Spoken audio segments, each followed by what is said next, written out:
উনি তো সিওপিডির পেশেন্ট।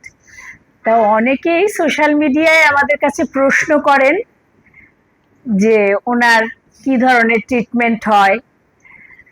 অনেক রকম প্রশ্ন থাকে, সব সময় সব প্রশ্নের উত্তর আমরা দিতে পারি না। তাই আজকে ভেবেছি একটা ভিডিওর মাধ্যমে যতটা সম্ভব বলে দিই। যেসব প্রশ্নগুলো অনেকেই করেন সবগুলো সোশ্যাল মিডিয়ায় জবাব দেওয়া সম্ভব নয়। ডাক্তারের অনুমতি ছাড়া কোন ডাক্তার দেখাচ্ছি এটা কি বলা সম্ভব? তারপরে ওষুধপত্রের নাম, সেগুলো দেখুন, ডাক্তারই বুঝবেন যে একজন রোগীকে দেখে যে তার কি ওষুধগুলো লাগছে। আমার হাজবেন্ডের যে সিমটমগুলো আছে বা যে অসুবিধাগুলো আছে অন্যজনেরও আছে, কিন্তু কম বেশি বা ধরন ভিন্ন হতে পারে।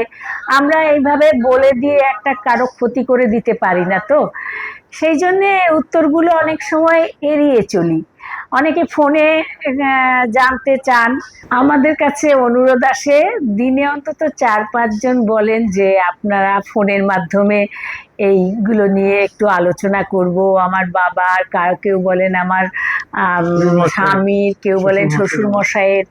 কিন্তু আমরা 2-1 জনের সঙ্গে কথা বলেছি, কিন্তু আমাদের সময়ের অভাব তো আছে। কিন্তু আর সবচেয়ে বড় কথা হলো এই ধরনের কনসালটেন্সি আমরা করতে পারি না, আমরা তো ডাক্তার নই। আমরা কি থেকে কি ভুল বলে দেব। আর আমি তো মানে আরো অজ্ঞ ডাক্তারের বিষয়ে। যত কিছু আজ পর্যন্ত এই বয়সে ওনার মাথাটা তো ঠিক আছে, সবকিছু ওনার ওপরেই ছেড়ে দিই। আর উনি বেশি কথা বলতে পারেন না, একটু কথা বলেই হাঁপিয়ে যান। আমাদের এই মুশকিলগুলো আছে, এই জন্য আমাদেরকে ক্ষমা করে দেবেন আপনারা। আমরা সব কিছুর উত্তর দিতে পারি না। আমাদের পরিষ্কার পরিচ্ছন্নতা রাখার চেষ্টা করি, ধুলোবালি, আমাদের এয়ার পিউরিফায়ার একটা ব্যবহার করি। ওনাকে তো আজ থেকে 14-15 বছর আগের থেকে ডাক্তার বলেছিল পাফ নিতে। উনি সেটা তখন ঠিক মতো, তখন তো অল্প স্বল্প ছিল, তখন ওটাকে কেয়ার করেননি, তখন এগুলোকে অবহেলা করতেন। যখন বেশি হয়েছে তখন আজকে খেয়াল করছেন। তখন অফিসের যত ফাইলপত্র সারাক্ষণ সেই সব পরিষ্কার করতেন। নানান রকম কাজ যেগুলো ওনার পক্ষে করা একদম খারাপ ছিল, সেইগুলো, এই ধুলো ময়লা ঘাটাটা ওনার করতে। এখনো এখনো এই যে নানান রকম জিনিস তৈরি করেন, আঠা, তারপরে ওই ধোয়া উঠে কি যেন ঝালাই, শোল্ডারিং, এইসব করে। আমি বারণ বললেও বারণ করে না। আসলে একটা মনের ব্যাপার তো, আমিও যেমন আমার কোমর নিয়ে এত ব্যথা তবু নুয়ে নুয়ে কাজ করি। তো সেইগুলো তো মেনে চলাটা ভীষণ দরকার। ডাক্তারের কথা মতো পরামর্শটা মেনে চলা একটা ভীষণ দরকার। সেটা ওনার প্রথম দিকে হয়নি, আজ থেকে 15 বছর আগে হয়নি, কিন্তু এখন খুব নিয়মে চলেন, খুব মেনে চলেন। সেই জন্যে কোনো সময় ভালো থাকেন, আবার এই যে ঠান্ডা গরম নানান রকম মানে সেগুলোতে খারাপ থাকে। আমি সিওপিডি তে ভুগছি অনেকদিন ধরে। সিওপিডি অক্সিজেন কনসেন্ট্রেট নিতে, অক্সিজেন নিতে, থেরাপি করতে হয়। অনেকেই জানতে চান এই বিষয়ে সোশ্যাল মিডিয়ায়। তো সোশ্যাল মিডিয়ায় যেটুকু বলা সম্ভব সেটুকু আজকে আমরা বলার চেষ্টা করছি। প্রথম কথা, সিওপিডি রোগটা সারে না।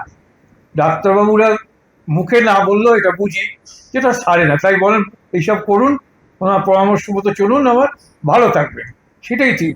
সেই আমি প্রায় 6 বছর ধরে ভুগছি এবং ক্রমশই দেখতে পাচ্ছি নানান আমার মানে ওষুধপত্রের পরিধিটা বাড়ছে।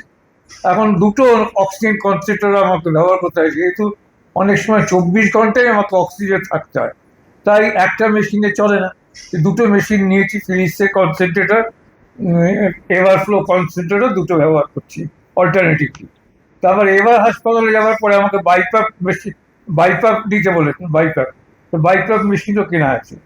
নেবুলাইজার মেশিন তো আছেই, 7বার দিনে আমাকে নেবুলাইজার নিতে হয়। তাছাড়াও কিছু ওষুধ আছে।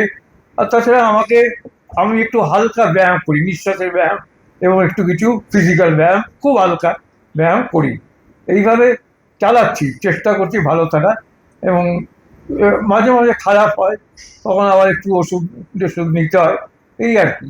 এরকম ভাবেই চলছে।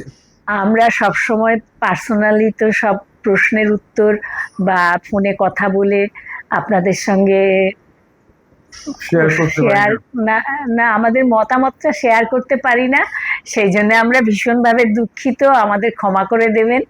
এটা আমাদের ইচ্ছে নেই তা নয়, আমরা নানান চিন্তা ভাবনা করে এটা, আমরা তো ডাক্তার নই, সেই জন্যেই, আর কিচ্ছু নয়।